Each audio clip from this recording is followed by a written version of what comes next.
After the fire is extinguished, even the ashes are cold. Victor Hugo's The Hunchback of Notre-Dame starts with this line.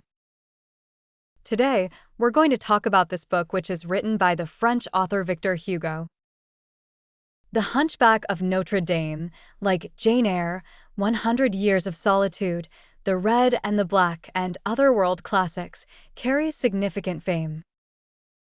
Even if you haven't read it, you've probably heard of it, and many people, even if they haven't been to Paris, know about Notre Dame Cathedral. In the bell tower of Notre Dame lives a grotesquely deformed but kind-hearted bell ringer named Quasimodo. Paris's Notre Dame Cathedral is Quasimodo's home. What does the real Notre Dame Cathedral look like? It was constructed from 1163 to 1345, taking the people of Paris a prolonged 182 years to build such a cathedral entirely out of stone. Because of this, Hugo in his novel describes Notre Dame as a symphony of stone. It's a Gothic cathedral, and the hallmark of Gothic architecture, as you might guess, is its height, straight lines, and pointed arches. The spire is particularly sharp, seemingly reaching upward through the clouds towards heaven. Another distinctive feature is its stained glass windows, where sunlight streaming through creates a dazzling, dreamlike display that's perhaps what people imagine heaven to look like.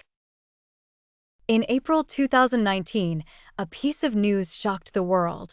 Notre Dame Cathedral caught fire, causing the collapse of its spire and significant damage inside. Fortunately, Quasimodo's bell tower survived. French President Macron vowed on that day to rebuild the cathedral together. As of now, France is still in the process of repairing Notre Dame, with plans to reopen it by the end of 2024. We eagerly anticipate the moment when Notre Dame will reopen. Adding a bit of background here, what does Dame mean? The Dame in Notre Dame refers to mother. On the facade of Notre Dame, you can see two figures, the Virgin Mary and Saint Anne. The Virgin Mary holds a child, that's Jesus Christ. Mary is Jesus's mother, and Saint Anne is Mary's mother, making her Jesus's grandmother. Being over 850 years old, Notre Dame Cathedral has witnessed numerous significant historical events, such as Napoleon's coronation and many shining moments in human history. In 1996, Disney adapted The Hunchback of Notre Dame into a family-friendly animated film featuring stunning visuals. The animation was adorable, faithfully depicting everything from the panoramic view of Notre Dame to the intricate details of its statues. I watched it with my daughter and highly recommend it to everyone. On top of Notre Dame Cathedral, there are some small monsters, each with grotesque faces and eerie expressions. My daughter asked if they were similar to the Palace Museum's giant monsters. These monsters have silently overlooked the perplexed city of Paris for over 800 years. In the animated film, these various monsters even chat with each other. What are these monsters on the outer walls of the cathedral used for? Actually, they serve a practical function as drainage outlets. Some say that Notre Dame Cathedral will be immortal in Hugo's writing. Indeed, while buildings may deteriorate, the power of literature transcends time and remains ever fresh. Hugo wrote this work in just 6 months, and the work was hailed as one of the greatest novels of the 19th century and a representative work of romantic literature today. Despite being separated by over 600 years, you'll be amazed to find that the characters and events in the book, including human emotions and complexities, are still readily comprehensible today. The Hunchback of Notre Dame revolves around 4 characters. First, there's Esmeralda, the beautiful and kind-hearted gypsy girl. Second, there's Claude, the seemingly dignified but inwardly evil archdeacon. Third, there's Captain Phoebus, handsome but morally dubious leader of the archers. And fourth, the one we're very familiar with, Quasimodo, the deformed and kind-hearted bell ringer of the cathedral, also Claude's adopted son. Here's a brief overview of the story. In the 15th century, Claude Frollo, the Archdeacon of Notre-Dame Cathedral, lived a life of celibacy for over 30 years. However, one day he tragically and yet fortunately falls in love with the gypsy girl, Esmeralda. This love brings him immense torment. On one hand, his sinful desires make him feel he's betraying his religious vows, and on the other, Esmeralda doesn't love this old and ugly priest at all. The beautiful girl has her heart set on someone else, the young and handsome military officer, Phoebus. So, Frollo devises a scheme. He frames Esmeralda for attempted murder on Phoebus and falsely accuses her of witchcraft, intending to use his authority to force her into submission and to beg for mercy. Unexpectedly, Frollo's own adopted son, Quasimodo, comes to Esmeralda's rescue, taking her to sanctuary within the cathedral when she's in peril. Enraged, Frollo orders her arrest by the court. Desperate, Esmeralda escapes sanctuary and miraculously reunites with her long-lost mother. However, in a desperate attempt to attract Phoebus's attention, she inadvertently kills her own mother and is ultimately condemned to the gallows. After these dramatic events, Quasimodo sees through the archdeacon's true nature of cruelty and betrayal. In despair and rage, the bell ringer tragically pushes his foster father off the tower of Notre Dame, then embraces Esmeralda's lifeless body, choosing to perish alongside her. This roller coaster of a story reveals deep emotional highs and lows. Let's delve deeper into the details. Let's start with the bell tower freak. Quasimodo's debut was dramatic and memorable. It was in Paris in 1482, and it was tradition to choose that year's King of Fools. The rules were as follows. Everyone present took turns to stick their heads out of a carved window hole and act out a funny laugh, and whoever laughed the grottiest was elected King of Fools. This was a popular entertainment event for everyone involved. But obviously, who could outdo Quasimodo in terms of ugliness? Although Notre Dame Cathedral has been adapted into many films and TV series, the character of Quasimodo has always left a lasting impression. However, visual adaptations cannot quite capture the same level of imagination and unconstraint as the written word. In the original work, Quasimodo's appearance is described in a way that no real actor could fully embody. About that quadrangular nose, that horseshoe-shaped mouth, that bushy red eyebrows beneath which his little left eye was almost hidden, his right eye being entirely covered by a huge wart, about those uneven teeth that stuck out like the battlements of a fortress, about that rough mouth, with an incisor projecting like the teeth of an elephant, about that forked chin, and about the whole mask of him, in short, which looked at once so grotesque and so terrible. These descriptions only depict a part of the surface of Quasimodo's appearance, leaving much to the imagination. When Quasimodo is led out from behind the carved window of the chapel during the Feast of Fools, people finally see his whole body. His entire body is a spectacle of oddity, with a large head covered in red hair and a hunched back rising between his shoulders. His deformity is evident from every angle as he moves. He was extremely awkward in both limbs and legs, almost as if only his two knees could come together. From the front, they looked like two sickles joined at their handles. How can a person resemble sickles? Hugo's imagination is truly remarkable. He also had oversized feet and terrifying hands. Hugo concluded he was like a giant statue that had been shattered but not properly glued back together. It is really not known from what observations Hugo created such an image, but it is certain that Quasimodo must have been a synthesis of countless images. How did such a man born so eccentric survive? This brings us to Quasimodo's adoptive father. That would be Father Claude. Claude came from a noble family, albeit a small one, and was considered a middle-class family of the time. Under the strict discipline and arrangement of his parents, he was destined from an early age to devote himself to the priesthood in this life. With talent and diligence, this diligence reached obsessive levels. From a young age, Claude mastered Latin, Greek, and Hebrew, excelling in multiple disciplines. He was a true academic prodigy. Using Hugo's words, he experienced every stage from becoming a bachelor to a teacher and various academic masters. However, a plague took the lives of tens of thousands, including his parents, leaving only his infant brother, named John. This event was a turning point in Claude's life. As an orphan, eldest son, and a 19-year-old head of the household, he was suddenly called back from the dreams and passions of school into the cold reality. Thus, he began to focus on raising his brother John. Through this background introduction, we discover that Claude was someone who had never loved anyone except the books. Yet now, he found himself experiencing a strange yet sweet sensation. He was about to begin raising a tiny infant. This parentless little brother, this child who suddenly dropped into his arms from the heavens, transformed Claude into a new person. It made him realize that beyond the theories of theology and the epics of Homer, there were other things in the world. This parentless little brother, this child who suddenly dropped into his arms from the heavens, transformed Claude into a new person.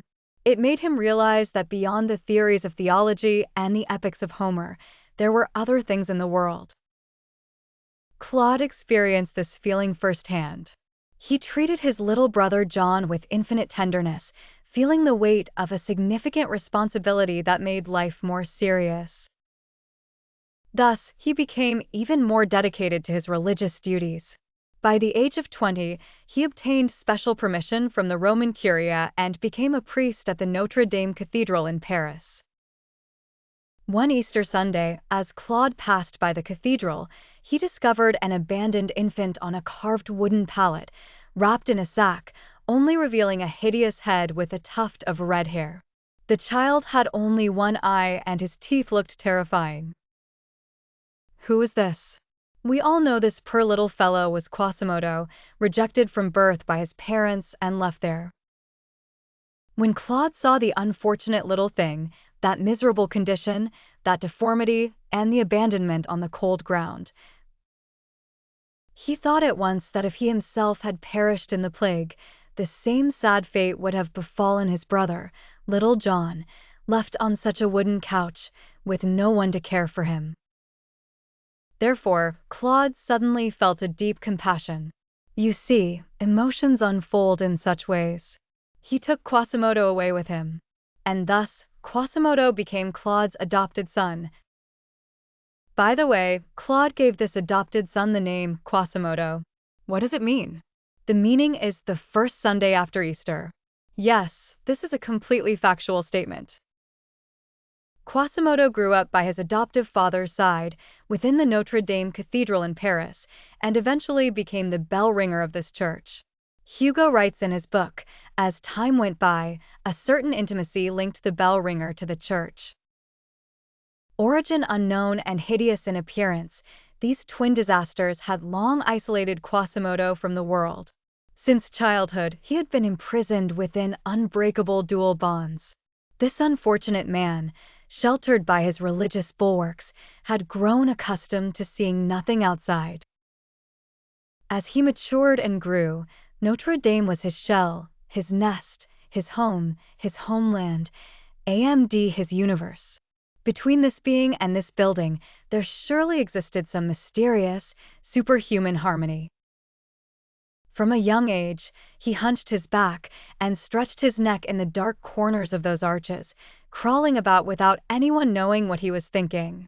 With his human face and bestial limbs, he seemed to have grown up as a reptile in those dark, damp places.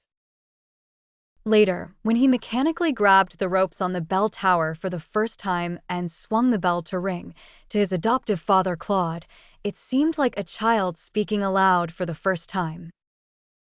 And so, Quasimodo found his place and sense of existence within the church. He hardly ever stepped outside the cathedral. He wasn't just a resident here, he was an inseparable part of the church. He explored and climbed every corner of Notre Dame, familiarizing himself with every protrusion of the building. People often saw him climbing outside the two bell towers, much like a gecko on a steep wall. Of course, Quasimodo's deep attachment to Notre Dame Cathedral stemmed largely from his extremely strange appearance. This caused him to endure disdain, mockery, aversion, and unwarranted curses from people. Consequently, he preferred the company of the cathedral's statues and spoke to them instead of people. Additionally, as a form of self-protection, he became quite ferocious, displaying a gentler side only when faced with the bells. He gave names to each of the 15 bells in Notre Dame, such as Marie, Jacqueline, and others, gently caressing them and speaking to them. Quasimodo's greatest joy was the moment he rang these bells. Hugo vividly describes it. The grand concert began, and the entire bell tower trembled. Wood shelf, lead plates, and stones all roared simultaneously. Quasimodo, joyful, frothed at the mouth as he paced back and forth, shaking from head to toe like the bell tower itself. The great bell opened up, crazily swung its enormous bronze throat left and right across the tower, unleashing a tempestuous peal. As the bell swung back and forth, Quasimodo crouched and stood before its gaping throat. Suddenly, the frenzy of the bell infected him. His gaze became bizarre, like a spider awaiting prey. As the bell swung back, he swiftly climbed and hung on it, suspended high in the air, swinging with the bell as it desperately rocked to and fro. The bell tower shook. Quasimodo shouted and ground his teeth, with hair standing on end, his chest resonating like a bellows and eyes flashing. That strange great bell, panting beneath him, emitted a hoarse roar. Thus, it was no longer the bell of Notre Dame or Quasimodo, but a dream, a whirlwind, a storm, a faint above the clamor. This passage from the novel exemplifies the characteristic language of the period, dense and sprawling like the magnificent walls of Notre Dame Cathedral, showcasing Hugo's exceptional talent. Now that we've met the priest and the bell ringer, let's turn to another key character, Esmeralda. She is a beauty, and in the novel, she makes her entrance at the place to grieve. Let's view Esmeralda through the eyes of the down-and-out poet Gringoire. She wasn't tall, but her graceful figure made her seem taller than she was. Her hair, slightly brown, must have glistened beautifully like that of Roman and Andalusian women in the sunlight. She danced and twirled on an old Persian carpet casually laid out at her feet. Every time she spun around, every time her radiant figure passed by, her dark eyes would flash towards you. She would raise a small bass drum high above her petite head with her strong, rounded arms. To the beat of the drum, she danced, slender and lively like a wasp.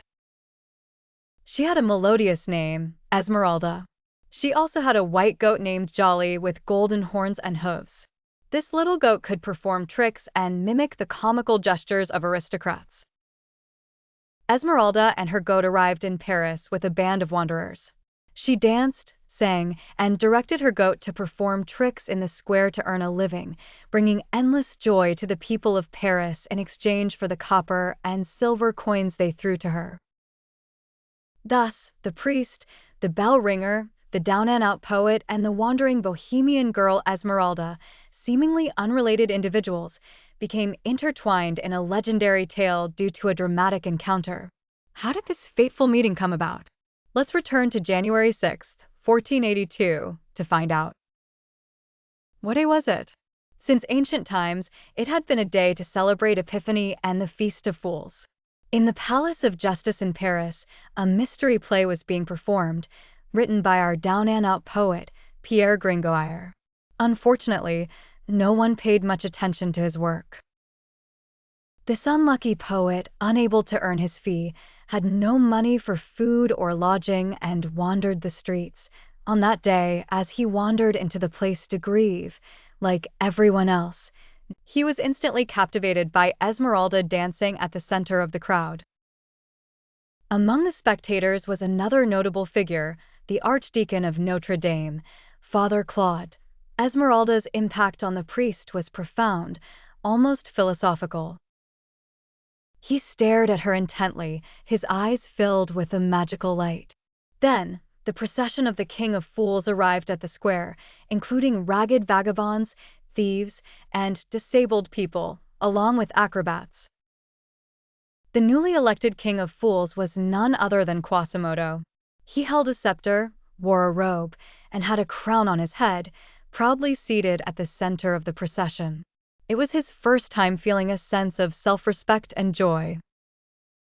He was completely immersed in happiness, dominated by pride, and his melancholic, unfortunate face glowed with radiant light. However, just as Quasimodo was reveling in his bliss, his adoptive father, Father Claude, stormed in and stopped the procession, angrily snatching the gilded scepter that symbolized the King of Fools. There was a gasp of horror as people saw the fearsome Quasimodo leap from his seat. The original text says, "Women turned away, not wanting to see him tear the archdeacon to pieces." But instead of the scene, Quasimodo knelt down to the archdeacon and allowed him to pull off his crown, break his scepter, and tear that glittering priest frock. Yes, there were only two things that the ferocious Quasimodo revered greatly. First, Notre-Dame, and second, his adopted father. Due to his deafness, Quasimodo could only communicate with Claude through gestures. They used a secret sign language that no one else understood. After some gesturing, the two of them walked away into a narrow alley, and the crowd dispersed. At this point, Esmeralda had finished her performance and was heading back to her residence. Our down-and-out poet, under some strange spell, was inexplicably compelled to follow this beautiful girl. He trailed her through a maze of alleys, past the market and the gallows. Just as the girl turned a corner, the poet heard a sharp cry. He saw her being seized by two men, struggling in their arms. He didn't know who they were, but they were trying to silence her, preventing her from screaming. Her poor little goat was also terrified, bleeding with its head down. "Help! Night watch!" It was a cry for help from the down-and-out poet. He cried out as he bravely went forward to try to save the maiden. At this time, one of the two men who had seized the maiden turned his head, and the poet recognized at once that it was Quasimodo, with that terrible face. Quasimodo came toward him, backhanding the poet, sending him sprawling onto the stone road several feet away.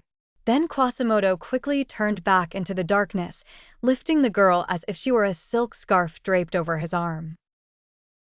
The poet watched helplessly as Quasimodo and his accomplice abducted Esmeralda. Can you guess who Quasimodo's accomplice was?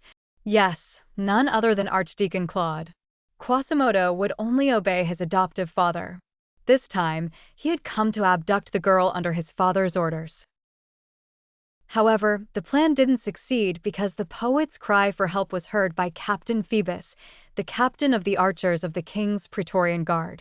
He arrived just in time to save Esmeralda and capture Quasimodo. Claude, amidst the chaos and darkness, quietly slipped away. The story doesn't end here.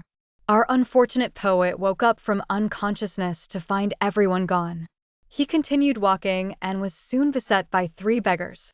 Confused and disoriented, he stumbled into the sanctuary area. What kind of place was this? Extremely dangerous. Let's see how the novel describes it. The sanctuary area was the thieves' domain, a hideous tumor on Paris's face. It was a gutter where the waters ran every morning, sending back the vagrants, beggars, and malodorous wanderers who roamed the capital's streets by night. It was a vast hive of villainy where the drones brought their plunder every day. Like a deceitful infirmary, it harbored all sorts of corruption and filth. Here, bohemians, defrocked monks, disillusioned scholars, people of different nationalities and religions mingled together, their bodies covered in painted sores.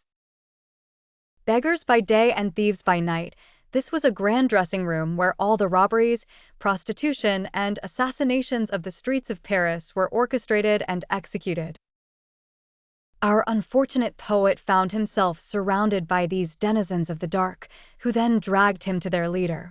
This leader, the same man who had been at the head of the procession of thieves during the Fool's Day parade, intended to have the poet hanged.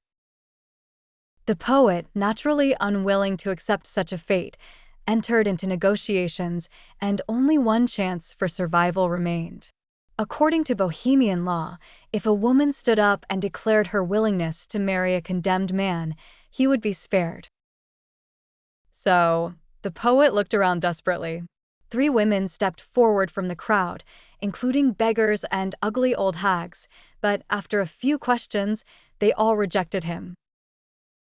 Just as the poet was about to despair, a young girl stepped forward and boldly declared, "I want him." This girl was none other than Esmeralda. This beautiful rose had spoken the words, "I want him." The leader of the sanctuary area brought forth a jug and instructed the poet to smash it on the ground. The jug shattered into 4 pieces. The leader placed his hands on the foreheads of the poet and Esmeralda and declared, "Brother, she is now your wife. Sister, he is now your husband. For 4 years, go now." The poet's life was spared, but was Esmeralda truly willing to marry this down-and-out poet? No, she had no desire to marry this unfortunate man. She only did so to repay him for his cry for help, which she perceived as a small act of saving her. Although the poet's call for help had been of little practical assistance, Esmeralda still felt indebted to him. So, she stood up and declared her willingness to marry him, thereby repaying the debt.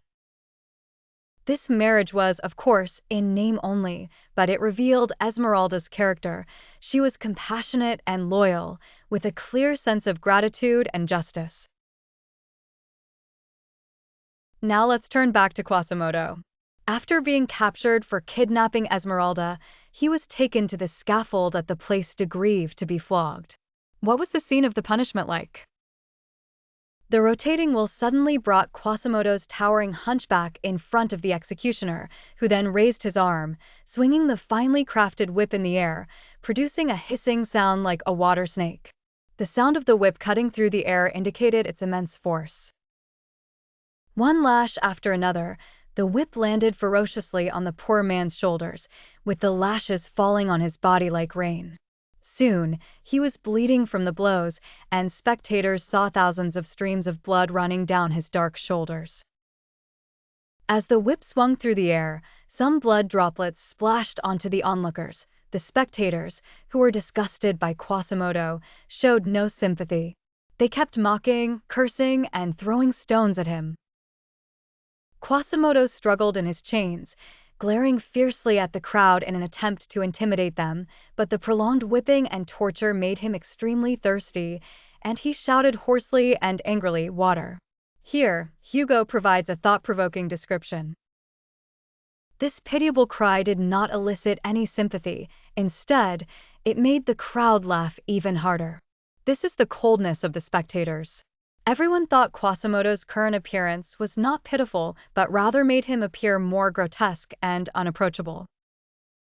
They were happy to see someone like Quasimodo suffer, enjoying watching, his purple-red face drenched in sweat, eyes wild, mouth foaming with rage and pain. It was like watching a trapped beast. They did not see him as a fellow human being, a concrete person. Quasimodo was so thirsty that half of his tongue stuck out of his mouth. At this moment, not a single kind-hearted man or woman from the crowd dared to offer the suffering man a cup of water. The loathsome steps of the scaffold were considered shameful and repulsive, and good people were unwilling to step on them. It's not hard to see Hugo's satire in this passage. He criticizes how difficult it is for people to empathize with others and understand their suffering. Kindness at times can be so hard to manifest. When Quasimodo shouted desperately for water a second and third time, a dramatic scene unfolded. The crowd suddenly parted to make way for a strangely dressed girl. She was very beautiful, accompanied by a snow-white goat with golden horns and holding a small drum. Who is this? Esmeralda. Quasimodo's single eye flashed as he recognized her as the girl he had tried to abduct the previous night. He vaguely realized that it was because of this incident that he was now chained here and being flogged. Therefore, Quasimodo believed that this girl had come to take revenge on him, just like everyone else, and would start beating him, but the girl silently approached Quasimodo, who twisted his body to avoid her. Instead of hitting him, she took out a gourd from her chest and gently brought it to the poor man's cracked lips. What was she doing? She was giving Quasimodo water. At this moment, people saw a large tear rolling out of the always dry, burning single eye of the monster and slowly flowing down his long wrinkled, ugly cheek. This was the first tear Quasimodo had ever shed in his tragic life. He felt the power of kindness and love. The story, as it progresses to this point, shows these important characters being called together by fate, entangling them further and leading step by step towards the climax. What happens next? When we naturally focus on the two main characters, the pitiful Quasimodo and the kind-hearted Esmeralda, we might overlook another crucial character in the novel, which is the Archdeacon Claude Frollo. In the year the story takes place, Claude Frollo is around 36 years old, already a middle-aged man. Hugo describes him as follows.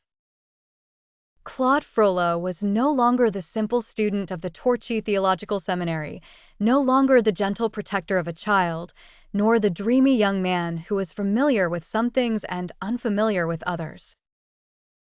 He had become a severe and brooding priest, a soul keeper, and a grim and terrifying figure. When he crossed his arms and lowered his head to his chest, people could only see his bald forehead. As he solemnly and thoughtfully walked slowly under the high arch of the choir, everyone trembled in his presence. Yes, he was very stern and seemed not easy to deal with. In the bell tower of Notre-Dame de Paris, Claude Frollo had set up a secret little room for himself, dedicated to studying alchemy. Let's take a look at a medieval alchemist's workshop, which is quite unique and seldom found in other novels. It was a gloomy room with a comfortable chair and a large table, several compasses, and distillers. Animal bones hung from the ceiling, and a globe rolled on the floor. There were glass bottles filled with various colored potions, some with golden leaves trembling inside. Several skulls lay on parchments covered with strange writings and portraits. A pile of manuscripts with dog-eared corners spread out on the table, along with some obscure maxims written in Latin or Greek. Claude was obsessed with the study of alchemy then. Once, King Louis XI came to visit Claude in disguise, led by his royal physician, to ask questions about alchemy. As Claude was explaining to the king the mysterious symbols hidden in many church buildings, he suddenly sighed and pointed with one hand to the open book on the table and with the other to Notre Dame, saying that this one was going to destroy that one. His implication is that the invention of the printing press would ultimately replace the art of architecture. We can reasonably assume that this is Hugo's genuine sentiment, as he expresses a profound sorrow over the decline of medieval architectural art.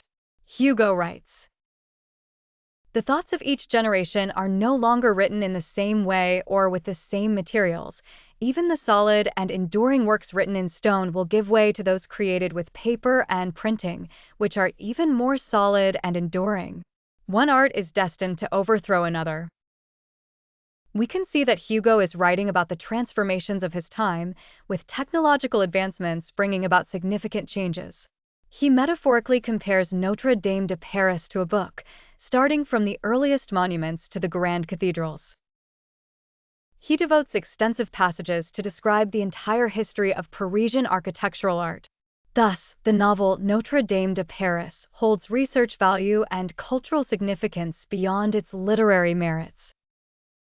In the preface, Hugo tirelessly calls for the preservation of ancient monumental buildings and declares that this is one of the primary goals of his novel and one of his lifelong pursuits. It shows that Hugo had a grand vision. Returning to the novel, since the first time Claude Frollo laid eyes on Esmeralda, he fell uncontrollably in love with her.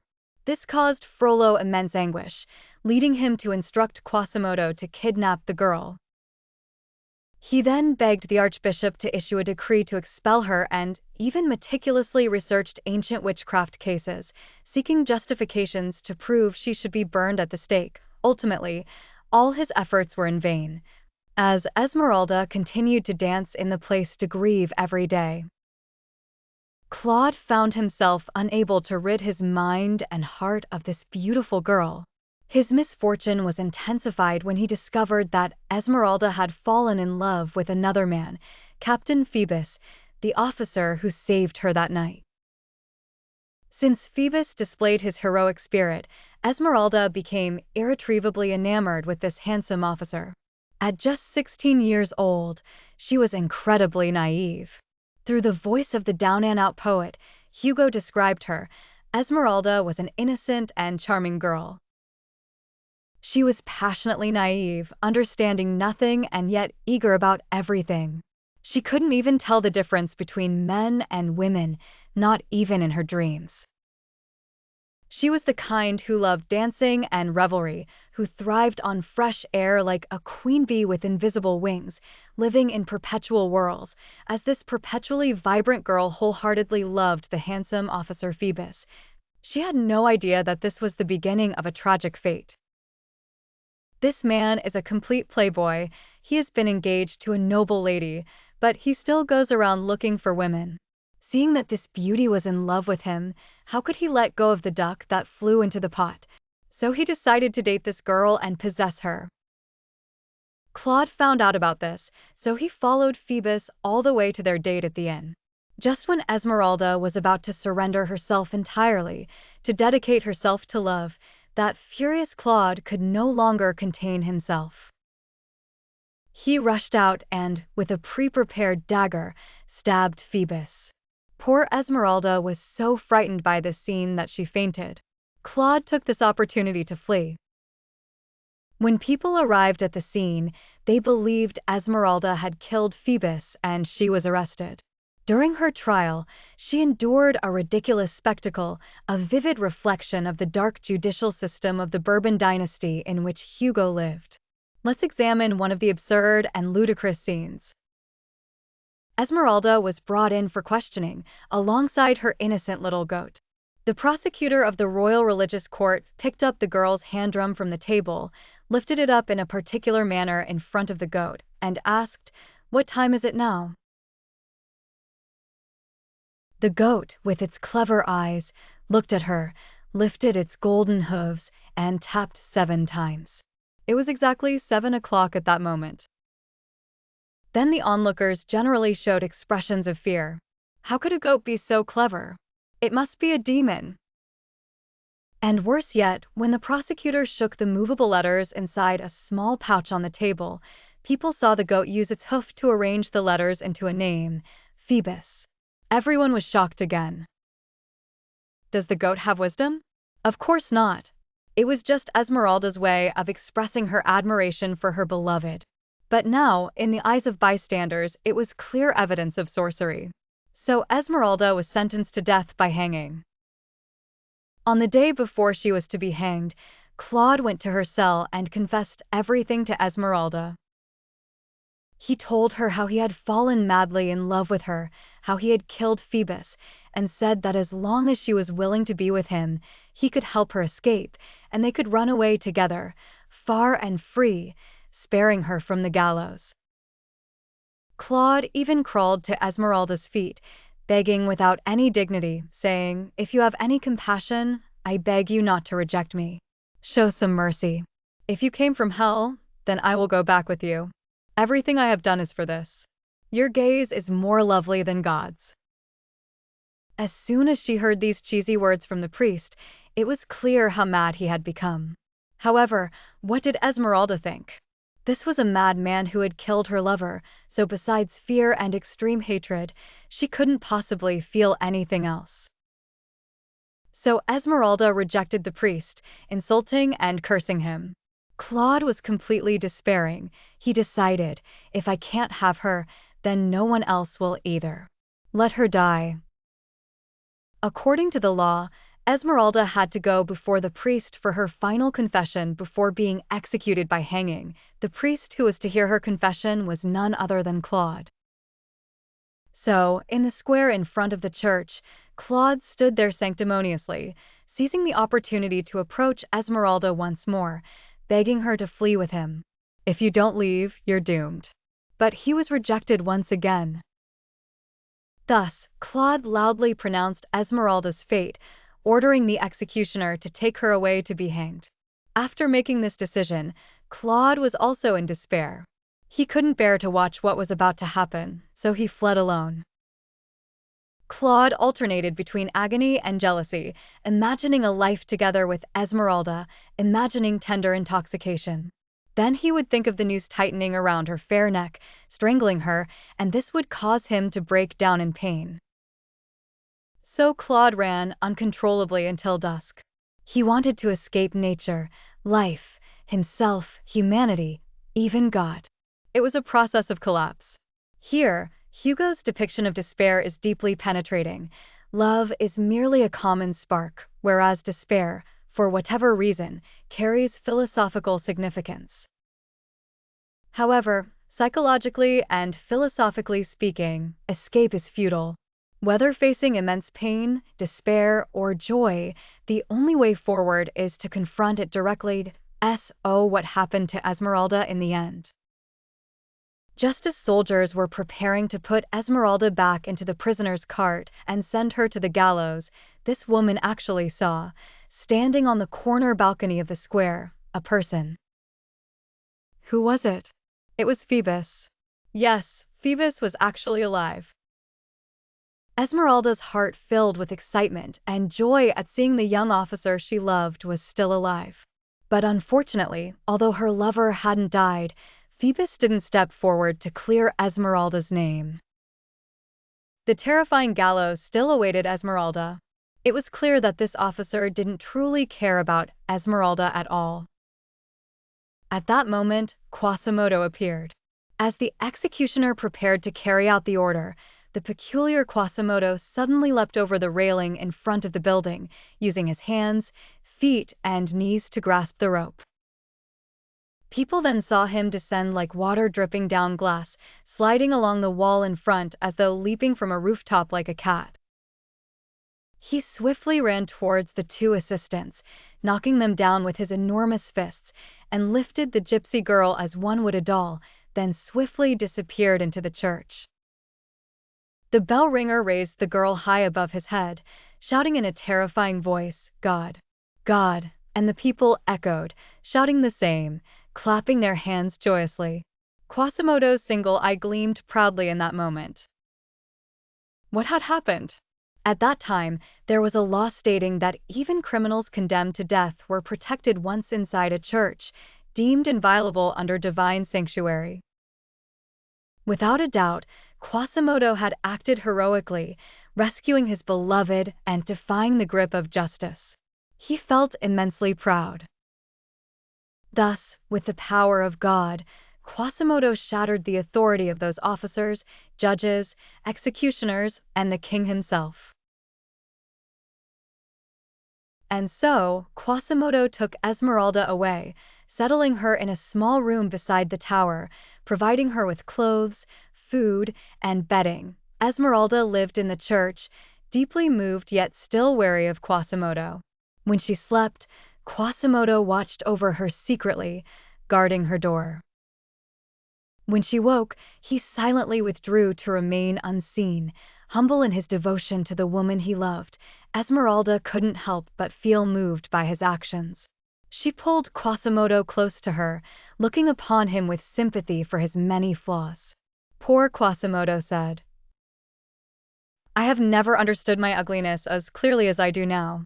When I compare myself to you, I pity myself greatly, for I am a pitiful, unfortunate monster. And you? You are sunlight, a dewdrop, a bird's song. And I am a terrible creature, neither man nor beast." something more rough, ugly, and misshapen than the stones beneath my feet. And he laughed, the saddest laughter in the world. One day, Esmeralda saw Phoebus on the square from the rooftop. Overjoyed yet pained, she reached out to the square, tears streaming down, calling out Phoebus's name. Though deaf, Quasimodo understood everything and suffered deeply, knowing her heart belonged elsewhere. From that day on, he never appeared before Esmeralda again.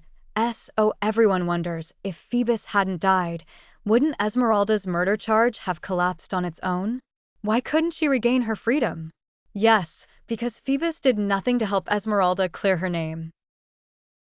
Moreover, when Esmeralda saw Phoebus, she also saw a noblewoman leaning against him that day. But Esmeralda kept lying to herself, insisting that the handsome officer still loved her. You see, love can plunge people into such humble circumstances. Let's talk about Archdeacon Claude now. Esmeralda was abducted by Quasimodo and Phoebus didn't die. Claude's heart was filled once more with pain and jealousy, his madness escalating. So one day, he sneaked into Esmeralda's room with ill intentions. Fortunately, Quasimodo arrived in time, once again saving Esmeralda. This incident also exposed Claude's ugliness to Quasimodo. As the Archdeacon, Claude also knew something else. The sanctuary area, regardless of the church's sanctuary tradition, issued an order to drag Esmeralda out of Notre-Dame and hang her. So, Claude found the destitute poet Gringoire, and together they plotted to abduct Esmeralda. Gringoire willingly undertook the task, believing Claude acted out of kindness and justice. He actively persuaded the beggars and thieves to attack Notre Dame on the eve of the execution, rescuing Esmeralda and, perhaps more importantly, using the opportunity to loot the church. During the reign of Louis XI, law and order were chaotic, with rampant banditry. The police were unreliable, considering themselves lucky if they didn't rob the people, while the royal palace guards almost always had their own defense forces. Churches, uniquely, often relied solely on their sanctity for protection, without defensive measures. That night, the army of beggars began their assault. However, they encountered a major problem. Quasimodo was inside Notre Dame. This poor deaf man couldn't hear their shouts, unaware that these people were Esmeralda's friends and family coming to rescue her. He thought they were coming to take Esmeralda away to the gallows.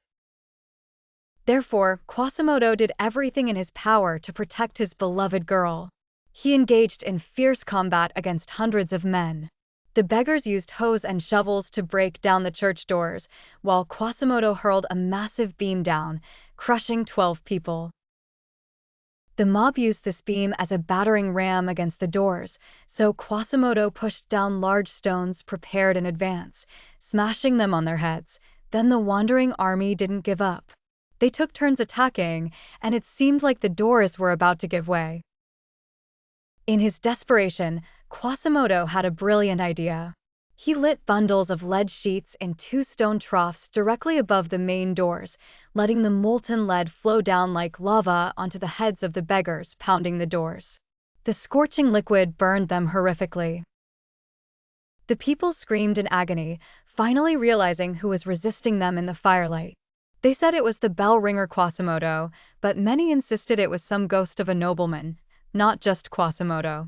The flowing lead didn't cease, preventing them from getting closer to the doors. Just as the besieging army seemed helpless, clever John, remember him? Claude's own brother, arrived with a ladder. Leading the charge, he rushed up the wall. As John reached the corridor at the top of the wall, he looked up and witnessed a terrifying sight: Quasimodo standing before him. What followed was a horrifying scene witnessed by everyone below. Quasimodo seized John's arms with his left hand and slowly disarmed him with his right, stripping him of all his weapons.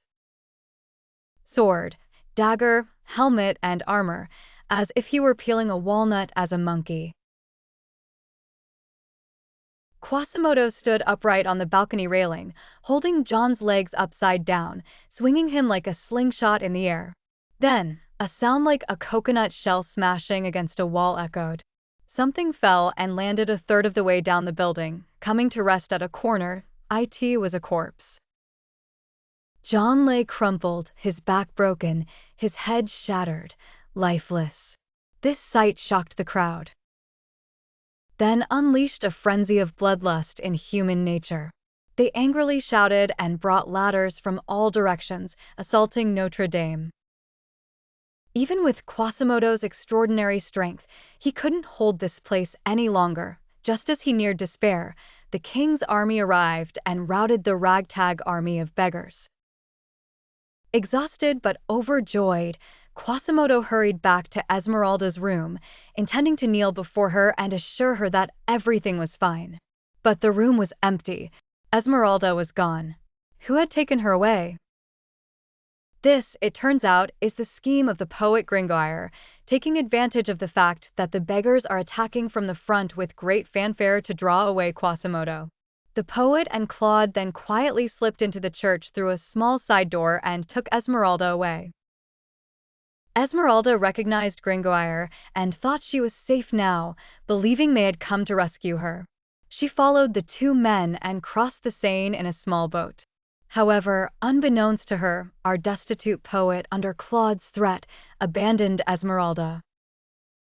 So Esmeralda was abducted by Claude, who took her to the center of Place de Grève and revealed his identity by lifting his hat. Esmeralda was horrified to find out he was the archdeacon. What was Claude planning to do? He was truly insane.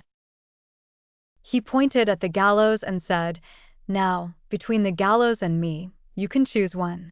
How could she choose? Ultimately, Esmeralda still chose the gallows. Yes, she would rather die than compromise with him. So Claude summoned the king's soldiers and ordered the execution. He personally led the girl to the gallows, then returned to Notre-Dame, watching it all from the balcony of the bell tower. The sun had just risen, illuminating everything. Quasimodo finally saw from afar at Place de Grève a person holding Esmeralda in white clothes, her neck looped in the noose. It was a scene of despair. Even though Quasimodo would have given his life to save her, the Seine River separated them, leaving him helpless, only able to watch. Suddenly, the man kicked away the ladder, and Esmeralda hung there, struggling. For a moment, breathless, Quasimodo saw the unfortunate girl, Esmeralda, swinging at the end of the rope. The man then placed his feet on her shoulders, and the rope turned a few times. Quasimodo saw the gypsy girl convulse horribly and then die. This was the most tragic moment, with a devilish smile, a smile no longer human, bursting from the archdeacon's grim face. Quasimodo couldn't hear the laughter, but he clearly saw that smile, recognizing the face of the devil. The hunchback retreated a few steps from behind Claude. What was he going to do? Suddenly, he angrily pounced on the bishop, on his foster father, and on the man he had lived with for decades. With both hands, he pushed Claude in the back. The priest cried out, "Damn it," and fell down. Thus, the priest and Esmeralda died at the same moment. And poor Quasimodo? He stood there like a man struck by lightning, unmoving and silent. A long string of tears quietly streamed down from his single eye that had only shed one drop of tear before. His beloved girl was dead, and his foster father was dead. He lifted his eyes to gaze at Esmeralda from afar, then lowered his head to see the fallen Archdeacon Claude, whose appearance was now a mess. From the depths of his heart, he let out a sob. They were all people I loved. And so everything ended, at the conclusion of the entire novel, also marking the final fate of our protagonist Quasimodo, equally imbued with a tragic and heroic significance. In the charnel house under Montfaucon, people found two bodies among the frightening bones, one embracing the other tightly. One set of bones belonged to a woman, still with remnants of what must have been a white cloth. Who could this be? Of course, it was Esmeralda. The other set of bones tightly hugged her. He was a man, and people saw that his spine was bent, his skull nestled between her shoulder blades. One leg bone was shorter than the other, and there was no injury on his shin bone, so it was clear he wasn't hanged. This man must have gone to that cemetery by himself and died there, dead beside this girl, still tightly embraced her when he died. People wanted to separate him from the corpse he was embracing, but he fell down and turned into dust. That was the end. Quasimodo and his beloved girl turned into skeletons, turned into dust, but love did not disappear. A few years ago, when Notre Dame in Paris caught fire, there was a classic movie called Before Sunset that was very good and received renewed attention. What scene was it? It was when the male and female protagonists were drifting down the Seine on a boat and past Notre Dame. The female protagonist said, "You can't help but think that maybe one day, Notre Dame will disappear." How sad that it was so close to her words. But no matter what, thank goodness for this novel. Many things in great works can last forever, just as it does here.